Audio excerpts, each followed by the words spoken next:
झेप मराठी, आरसा महाराष्ट्राचा। गोमाई नदी पुलावरील खड्ड्यांमुळे जड वाहतुकीस मज्जाव, मात्र बॅरिकेड सरकवून वाहनांची ये-जा सुरूच।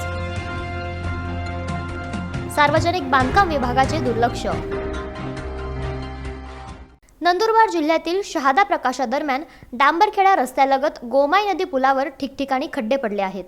हा रस्ता वाहतुकीस घातक असल्याने सार्वजनिक बांधकाम विभागाने गेल्या काही दिवसांपासून या रस्त्यावरील वाहतूक अन्यत्र वळवली आहे। मात्र तसा फलक या ठिकाणी लावण्यात आलेला नाही, कमान देखील लावण्यात आलेली नाही। पोलीस प्रशासनाने वाहतुकीस रस्ता बंद असल्याने बॅरिकेड्स लावलेत खरे, परंतु ते सरकवून वाहनधारक बिनधास्त ये-जा करीत आहेत। नियमांचे उल्लंघन करून होणाऱ्या या वाहतुकीमुळे मोठा अनर्थ घडण्याची शक्यता नाकारता येत नाही। या संदर्भात माजी नगरसेवक डॉक्टर योगेश चौधरी म्हणाले, खरं बघायला गेलं तर प्रकाशाकडे जाणाऱ्या रोडावर डोंगरगाव दामरखेडा गावाजवळच्या पुलावर जड वाहतूक बंद करण्यात आलेली आहे। त्यासाठी दोन्ही बाजूला बॅरिकेटिंग केलेली मी बऱ्याच दिवसापासून बघतोय, पण तरी बरेचसे जड वाहन इकडनं जाताना दिसतात।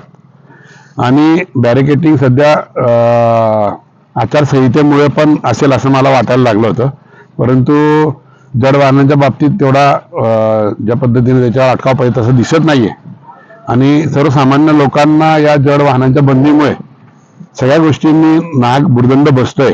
एसट्यांना फिरून जावं लागतंय, गरीब माणसाला त्यामुळे 10 ते 12 रुपये एक्स्ट्रा लागत आहेत, वेळ खूप जातोय।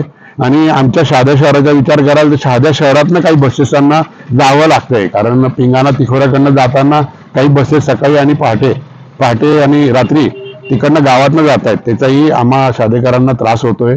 आणि पुलाच्या बाबतीत म्हणाल तर पुलाचं बांधकाम 1.5 महिन्यापासून बंद आहे, जैसे ते तसेच आहे, त्याच्यात कुठेही वाढ झालेली दिसत नाहीये किंवा काम चालू आहे मी आजपर्यंत बघितलं नाही 1.5 महिन्यामध्ये।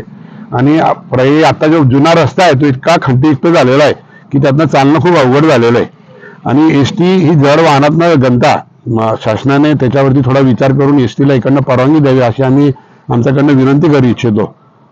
मागच्या वेळेस एक बारीक कमान त्याच्यावरती लावलेली होती, ती तोडून ते पाईप बरेच दिवस आजूबाजूला अस्ताव्यस्त पडलेले होते। आता पण एक मोठा जाड पाईप त्यांनी लावलेला दिसत होता, पण तोही माझ्या मते रात्रीच्या जड वाहनांनी तोडून टाकलेला दिसतोय।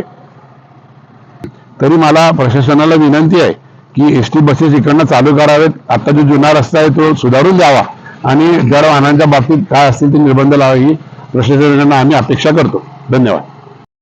रस्ता अन्यत्र वळवल्याने राज्य परिवहन महामंडळाच्या बसेस ग्रामीण भागातून फिरून न्याव्या लागत आहेत।